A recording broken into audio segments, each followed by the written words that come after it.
So the mother here represent hypocrisy. So why? Because outside or kuan, she act kanang respectable. She act respectable and very clean. Pero kuan di ay pero behind her or behind that very angelic or respectable posture of her kay na siya'y ginabuhat or wrongdoings nga very sayop. So I have something to share to you no nga kanang hypocrite people nga nakaingon jud ko nga murag nakapa-change sa ako ang life. So before I was very active sa church pero it was from another church. It was not from my religion. I will not mention the church lang ha. And then because of them or because of that church or the people nga naghandle nato nga church, I became close to God or I became kanang God-fearing jud. And then but at the same time they were also the reason why I was traumatized nga until now I no longer attend kanang simba or kanang mga masses even sa amo ang church. Why?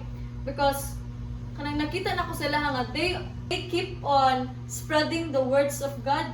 Sige sila ingon namo especially sa mga youth nga Moni ang mga di dapat buhaton, maoni ang mga dapat buhaton, but their actions speak the opposite. Sila dahil mismo sila nagbuhat ato nga mga wrong actions. They are very hypocrite.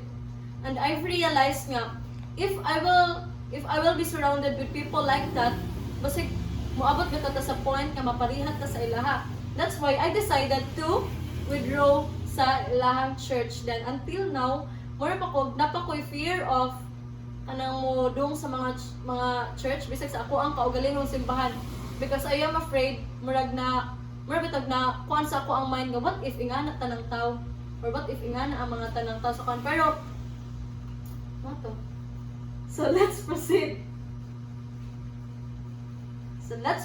with the brother or the violent soul. The son's heart burned with anger. He hurt others without mercy and once killed a man in rage. He tried to escape the police, but violence followed him. He wanted freedom but was trapped in his own cruelty, just like his family's endless ritual of eating dirt. So si brother here represents anger and violence. He let his hatred or he let his anger control him to the point nga he wanted to escape but he can't. Why? Because na naman sa iyang kaugalingon tong hate or anger. Dili na maglisod na siya og hawa sa ingana nga batasan. So his anger or his kanang walay dili ka control sa temper lead him to kill someone. So this teaches us that if we let our anger or if we let hatred consume us or take over us, there are possibility nga makahurt ta not only ourselves but also others. So if you have kanang napong may mga kasakit or kasuko nga na-feel sa inyong kuan, let it go kay once manggod nga dili na ninyo tangtangon sa inyong heart, sa inyong kaugalingon, it will live in your heart or in your life forever and maglisod na ka og escape. So let's proceed with the sister. So the sister or the lost daughter. The daughter was once gentle and kind, but loneliness twisted her soul. She sought love in all the wrong places, dreaming of a prince who would save her. One night, while leading prayer, she whispered, "Lord, save us." But when she opened her eyes, everyone was still eating soil. So she too swallowed her tears with the dirt.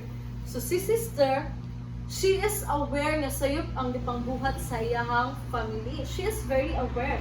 She once even prayed to escape or she prayed for someone to save her or to save her from family from doing wrong things or bad actions. But because of kanang na-lost iyang innocence, wala siya mabuhat because she cannot escape too. So this teaches us nga Even if we are surrounded with people who keep on doing wrong things, dapat dili pud ta manundog sa ilaha. Dapat dili ta magpada sa ilaha. If possible, escape. Or if possible, hawa. Because wala may mawala sa imuha if mo hawa ka, or if mo lesson. Papa, sige. So the lesson that we can learn from the sister is that we should not let evil control us, or even if you are surrounded with people who keep on doing wrong things or bad actions, ayaw pada sa ilaha. That doesn't mean nga kanang naingana sila og batasan dapat mo fit in na pud ka. You should escape. You should escape from them, or you should kanang refrain yourself from being surrounded with people who no longer know what's right and wrong. Okay. If you are aware that the people that surround you keep on doing wrong things pero wala kay gibuhat nga makapabag-o sa ilaha, then mura na po kag naparihan nila. Yes, you are still feeding yourself with dirt, with soil. So let's proceed with the baby, or the only hope. The baby was innocent and pure, not understanding why they ate soil. On his birthday, he wished, "I hope we won't eat soil." That night, he wandered out, curious about the world beyond their home. He smiled in his sleep, dreaming at freedom. But by morning, the table was set again, the plates filled with soil, and even the baby was fed a spoonful of soil. So the baby was very innocent and pure, no? So she noticed nga sige sila kaon that the family members keep on feeding their heart or life with dirt or with soil. Pero, and he knew it's wrong, pero wa siya kahibaw kung unsay naka-wrong ato. And with his innocence, wala siya kahibaw nga siya di pod siya kaugaling masayop na di pod siya. Kaya wala man siya nabuhat. Kaya baby pa man lagi siya. So, the baby here teaches us no nga, if we keep on doing wrong things, dili ra kita ang maapektuhan. Even the people that surrounds us, especially kita mga innocent ones, kana mga bata. So, have you noticed kana sa family nga, once the baby was surrounded or grow up with a very nindot kayo, or very smooth, very kanang dili bitaw chaotic nga family, nindot pod kaayo ang batasan sa bata ining dako, no? Oh, nya. Once pod nga ang bata, he grow up with a chaotic family nga kanang puro away or naay mga bisyo, there's a big possibility pod, pero dili tanan, pero again, tako kayo ang posibilidad nga ing anak pod ang maandan sa mga bata. So therefore, we adults, we should be careful with our actions, because that will affect not only us, it will also affect the people that surrounds us, or even the future generations sa atoa. No? So, bisag mga inosente nga mga bata, pwedeng madamay once nga magsige tagbuhat og mga wrong doings. So, let's proceed with the grandfather, or the undead witness. At the end of the table sat the grandfather, silent and lifeless. He had died long ago, but remained watching them with hollow eyes. His ghostly presence reminded the family of their sins and the life they had lost. So si father, in the story, he was already dead. Pero nagpabiling gihapon siya. Why? Because he symbolizes the family's mistake or wrongdoings, or the past mistake nila. So the father here teaches us that our wrongdoings does not kanang mo fade away lang or mawa ra siya dayon. It will continue to haunt us. So even if karon bata pa mo magbuhat mo og mga daotang-butang, even if you grow up or even if you get older, your wrongdoings, especially if nakaharm na siya laing tao, it will continue to haunt you. It will never leave you. It will never leave your heart. So, let's proceed. The cycle of corruption. Day after day, their dark ritual continued. The father poisoned, the mother lied, the brother killed, the sister wept, the baby dreamed, and the grandfather decayed. They were prisoners of their own evil, feeding on the ground they had corrupted. The soil was both their punishment and addiction.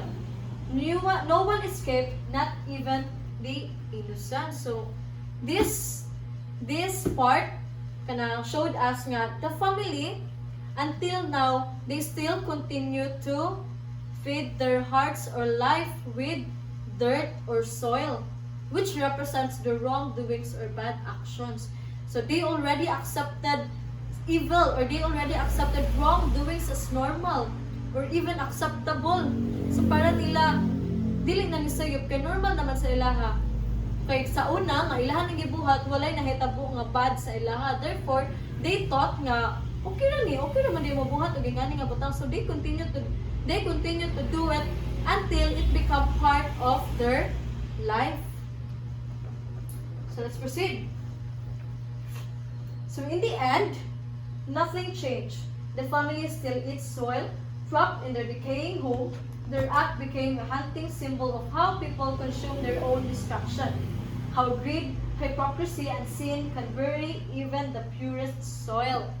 So in the end, mo ni siya giteach na gyud sa story sa ato nga the soil here represents or symbolizes the wrongdoings or bad actions that people or the family continue to feed their hearts or life with. So their act of eating soil every day means that they keep on doing wrong things. They keep on feeding their hearts or lives with wrongdoings or bad actions even if they knew it's wrong. Yeah. This also teaches us that our actions, even small panang action, it can either destroy us or makasave sa atua. Therefore, we should be careful with our actions. Kaya bisag gagmay nga sayop, if maanad bubuhat anang gamay nga sayop, especially sa pagbuhat ninyo, walay nahitabo nga bad or walay consequences ni abot, basin mo abot ang time nga makonsume mo ana nga sayop. And it will take over your life. It will make you no longer or it will make you lost your sense of right and wrong.